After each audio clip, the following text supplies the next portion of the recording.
Hello everyone, welcome to my channel. Clayrammage back again. That's right, with another Goodwill bins haul. Today's Thursday. Cindy and I went sourcing on Thursday, had a great time. It's extremely cold, -12 below this morning with wind chills down to -30. So needless to say, there weren't a lot of people at the bins, but had a good time. Ran into our friend Brad, and so that was good. Brad left us a few goodies. He found some great stuff too. So yeah, so it was a good day. A lot of vintage random items. Well, I say that.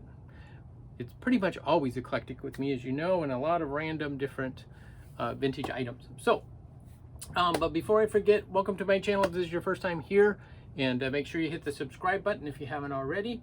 And also, many times the items I have displayed are for sale. In today's case, it's only a couple items. These two are in my eBay store. The set of 4 shoes are in my eBay store. And these are a couple of original artwork pieces that I picked up in the past. This one is extremely dirty, very yellow. And so it's actually not a expensive or old piece, but it's smoke covered basically. So that's one that I'm going to use to experiment and learn to clean artwork. This one is a antique oil painting, and you'll notice here there's a little block that I have scraped off the top covered oil painting, because underneath is another painting. And this was very common in the old days. You know, because things were expensive. Canvas was expensive, labor was cheap, but materials were expensive, so they would reuse artwork and paint over it. So thought it was fun. So I think what I'm going to do is continue stripping it, you know, part of the way, and leave it that way. I just think it's a great little thing. It takes a while to scrape off the old paint, but it comes off really well. They didn't prime it before painting over the old ones, so the two different layers separate fairly well. And again, it's an amateur piece. You know, was hoping it was a Van Gogh under there, but turns out it's not a lost Van Gogh. It's just a nice little picture. Anyway, let's just get into today's haul. Found a lot of Hong Kong stuff made in Hong Kong. Found these beautiful candles. They're vintage, tapered, twisted green candles. And they've not been burned, but you know, they do have marks on the bottom where they've been put in candlesticks. But these are great vintage, mid-century modern candlesticks. Would look great in some what am I trying to say? Mid-century modern candle holders. That would be really cool. This is not that old, but I just thought it was beautiful. It's a wooden case. It's a card case. You put your decks of cards in there. It's made in Poland. There's the sticker on the bottom. But it's just beautifully carved, hand carved. The little card symbols on it. And the top is inlaid with a brass trim along it, which I think is really cool. Good stuff. We like it. I'm running out of room to put stuff because anyway, doesn't matter. I thought this was really cool. Look at this. I do not know. It's got the nice flip up lid, and it has this little spoon in it, which is of the same material as the pink strip, the same type of plastic with the same modeling in it, although the pink has dark spots. You know, I mean, the base is pink and this is white. So I think this would have been a sugar bowl, but I just thought it was pretty amazing. The bottom is glass and the top is plastic, but what a great little design. I just love the looks of that. Isn't that cool? So I'll put that up on eBay. I'll put the candles on eBay too, and the card holder. All of those will go on eBay. And then I found 2 of these. At the moment I can only find one. I think the other must be either got stuck in the bag that Cindy took up to the house, or it's still in, there's stuff in here, or it got left in the car. I don't remember which, but these are vintage Tupperware creamers. And I wanted to find the other one to see if that was I believe it's a creamer also, because I remembered having a spout as opposed to the sugar bowl. So, but yeah, just a fun little Tupperware. I've done well with Tupperware lately. So I'm going to get these out of the way. So you guys know lately I've been picking up a lot of good silverware. I found some more today. Knives, forks. I found 2 knives. Now, these are all William Rogers. Now, William Rogers is a very common brand to find. And usually they are not worth very much, typically speaking. Now, these are, the spoons are of one pattern, and I picked them up because they are marked 1847. And if you see 1847, that is not, it is a date, but it's not the date of the silverware. That is a date that the William A. Rogers brothers sold their company to another company. So if you see that 1847, that means that it's silver plate from the William Rogers brothers, which these spoons are silver plate. But the forks say William Rogers. They have an eagle and then a star and then the number 12. Now in this case, I believe this is coin silver. Usually when you see those 2 marks for William Rogers, it's coin silver. Not always, because, and this is where it gets really confusing with William Rogers, because there were a lot of different manufacturers using that name, and not all of them are. But if this is from the 1860s, when that particular series of marks was used, then it's coin silver. There's also this fork is in the same pattern, but this is 1847 Rogers with a different hallmark on it, which means this would be a silver plate item of a later vintage, but same style. So it gets really confusing. And neither of these are magnetic. Now, if they're silver plate, it's one of the fastest ways to find out is to use a magnet. Now, I just happened to find these little tiny magnets at the bins today. And you can see immediately the handle of the knife and the blade of the knife is steel. But they do not stick to the forks or the spoons. So that's one of those things that needs a little more investigation. But those are just a little helpful hints when you're dealing with old silver, and like I say, the William Rogers silverware. It's very common. Everybody finds it everywhere. But there can be some that's valuable, but you have to do a lot of research. We found a couple of these darling little, oh, it's broke, flower things. Let me try the other one. I don't want to have to, it got stuck in there with this paper. There we go. And they're called 12 roses. So they're just a set of 12 plastic stems, and these are ceramic roses attached to the plastic stems. Kind of cool. In the boxes, in the original boxes, made in Taiwan, probably 1970s. Very cute. Probably sold at Woolworths or something. But fun little items. And then I found this. Now, this is a hand-carved item.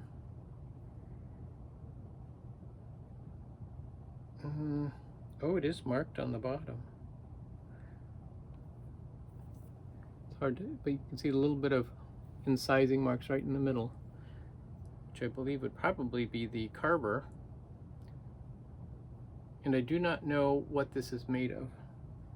But you can see his hair is whiter, and so is his beard. It's of a whiter material, showing aged. I am not an Asian expert by any means. I know very, very little about it. But this is wonderfully carved, and so that's why I grabbed it. So it's something to investigate a little more in. Okay, cuteness factor. We always have those periodically. It's a little bear purse. And it still has the paper in it. I don't believe it was really ever used as a purse, but it does have somebody's name, I think. Mia. Up in the corner has the original tag and the strap. I just thought it was really cute. So, yeah. Fun little thing. We'll put that over in the eBay pile. I'll list that on eBay in case any of you guys are interested in it. I found an Anne Klein scarf. Just a long, simple scarf. Oh, and the label is coming off. Anne Klein for Robinson and Gulliver, all silk. So, and that's in great condition too. So we'll put that over there. Found a set of these. They're vintage stocking holders made by Raspberry Company. Noel, Joy. I got 3 Joys and 1 Noel. So that was kind of fun. But to go right along with those was this one. Still in the box, stocking hanger. Super strong, holds a stocking stuffed full of goodies. I don't think it necessarily would hold very much, unless you taped it down or something to keep it from falling off the shelf. But that's just my opinion. House of Hatton. I don't know if you guys are familiar with House of Hatton, but they are known for their Christmas items, wood carved, and this is one of them.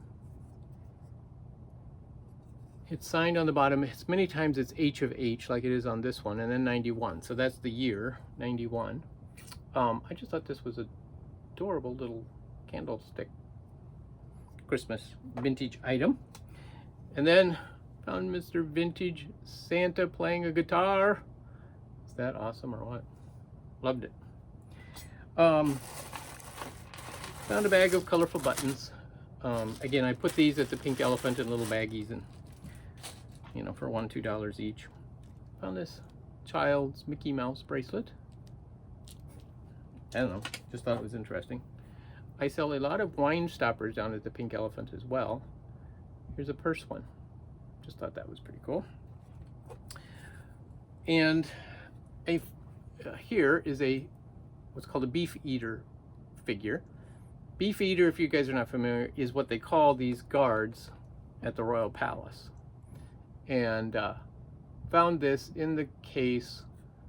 It's an original case. It was they tried to sell it at the store for $5, didn't sell.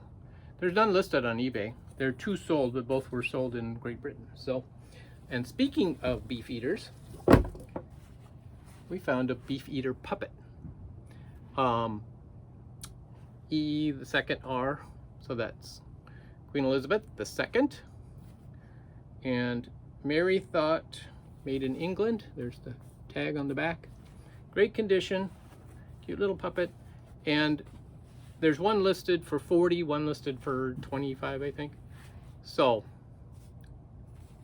good little value for a little hand puppet. Speaking of hand puppets, I did find a vintage Minnie Mouse, sorry. And now she's really dirty.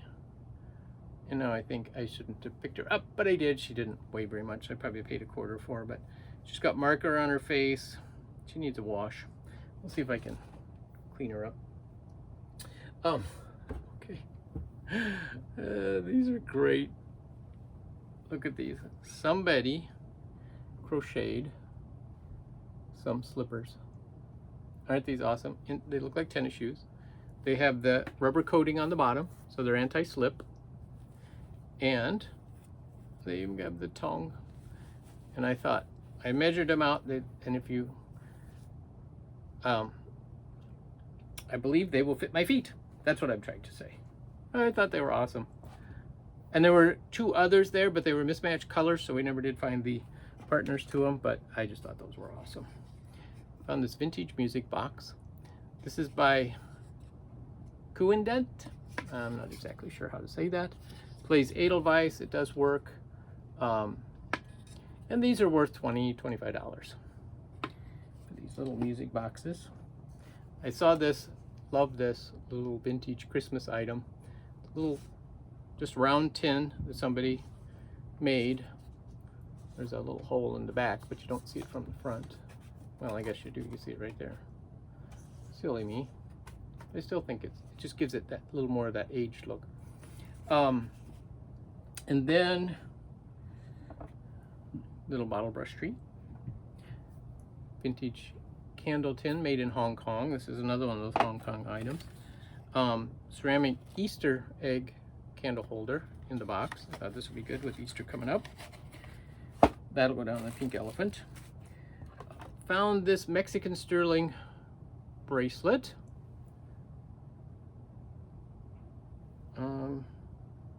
All sorts of different symbols on it. And then we also found in this box, Cindy found, it's sterling silver earrings and chip stone bracelet. Matching. I thought those were pretty cool. Okay, then we also found a number of boxes, a couple more things. Found a little Cabbage Patch doll. Speaking of Cabbage Patch, found a Cabbage Patch Kid. I think this is one of their Olympic or athletic figures. Here's his pants and shoes in this bag. And then we found this doll also.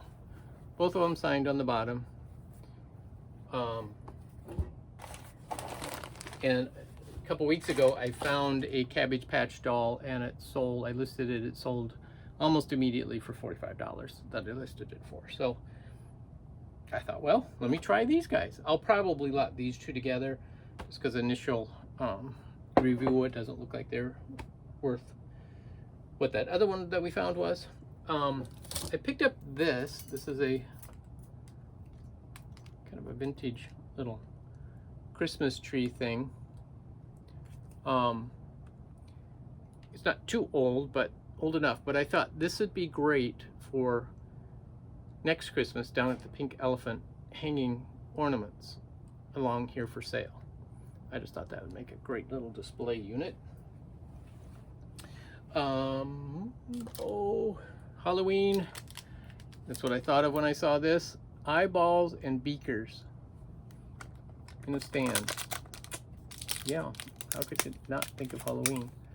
Taped up very well so they didn't fall out, which is cool, but yeah, I have no idea what their original purpose was, but good Halloween item. Found a couple pieces of just board artwork from the, what does it say, 1983. There's that one, and then there's that doll picture. So not exactly, I don't know why I picked them up, honestly. I just love artwork, and so I picked it up. Picked up two of these little fairy cross stitch kits by Cicely Mary Barker. These are not worth, you know, significant, probably $6 to $7 each, but I will lot these two together and, you know, try to sell them for $10 to $12, which I do well with that kind of stuff. So if you're looking for them, check out my store. There's a lot of, you know, needlepoint, cross stitch, crewel work in my store, so check it out. Found this ship model, brand new, sealed in the package. This one is not, you know, $8 to $10, not a big deal, but I will probably put this in at the Pink Elephant. And then I found a couple wool sweaters. There's this one, which is a AKA Eddie Bauer, made in Thailand. Oh, I just noticed it's got a big hole in the back. Oops. I don't deal with clothing too much, so I don't think to look it over really well. But I'm going to look that up. But I did see this one, and this one is awesome. This one is handmade. It's got some static cling to it. This little piece of plastic sticking to everything. Anyway, I get so distracted sometimes. But this reminds me of sweaters my mom made when I was a kid. She would knit this kind of sweater. So Mom, look at that. Isn't that awesome? I'm sure yours was a different pattern, but I remember wearing sweaters like this as a kid that you made, which is awesome. So that brought back memories, but it was my size, so I got it. I'm going to wear it, and I love that. And then I got a bunch of books. So we'll go through these books pretty quickly. Found a little Lassie book. It's not in very good condition, needs to be glued on the spine, so that's fairly easy to do. This one is American Giant, Walt Whitman and his Times by Francis Winwar. And this book is a $20 to $25 book. And today we spent $48 all total. I forgot to mention that. This one is a first edition from 1941. There's Mr. Walt Whitman. And it's actually in really good shape. Just a little crease right there, which I'm sure it got at the bins, but a little pressure for a little while. Klutz. There's a whole series of these weekly reader books. Again, I sell these for $2 to $5 down to Pink Elephant. That one's probably just going to be $3. The other thing I was kind of excited about was there were a number of antique furniture books, which I have some, and I'm collecting a number of them. So this one just talks about all sorts of different antique furniture. And here's another little book interesting thing. See how that is long, you know, it didn't get trimmed.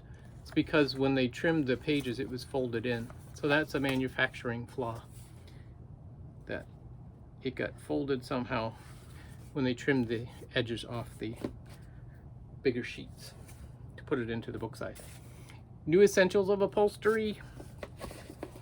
When I sold my upholstery business several years ago, I got rid of almost all my books too, so I brought back nostalgia. The Can Opener Cookbook. Easy gourmet cooking with canned or frozen foods and mixes. That is just hilarious. Starring cheese, rice, and pasta main dishes. Blushing Bunny. True Swiss Fondue. There you go. Lots of fun recipes in that one. Oswald Spengler, Man and Techniques. It's this book. Oh, I don't even remember picking this one up.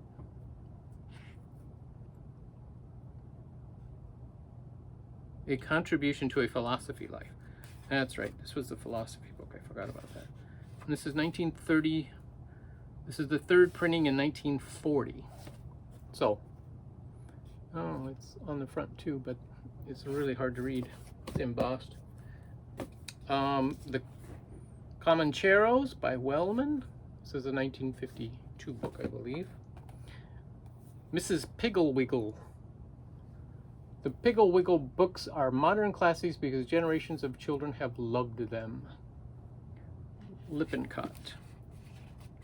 It does have a name written in the front, but copyright 1947, illustration 1957, so this is a later publication, later printing. But magnets and how to use them.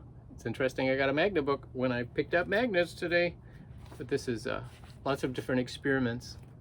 I thought this would be fun for homeschooling. People are interested in homeschooling and the use of science and magnets. Wellington, the years of the sword, Elizabeth Longford. This one is a 1969, and again, I think this one is like a $20 book too. Picked up another Flutterby, not another. Picked up a children's book, another children's book. Spanish book, Danny. That one's for Cindy. Russell, Essays in Skepticism. Another philosophy book. 1962. Interesting.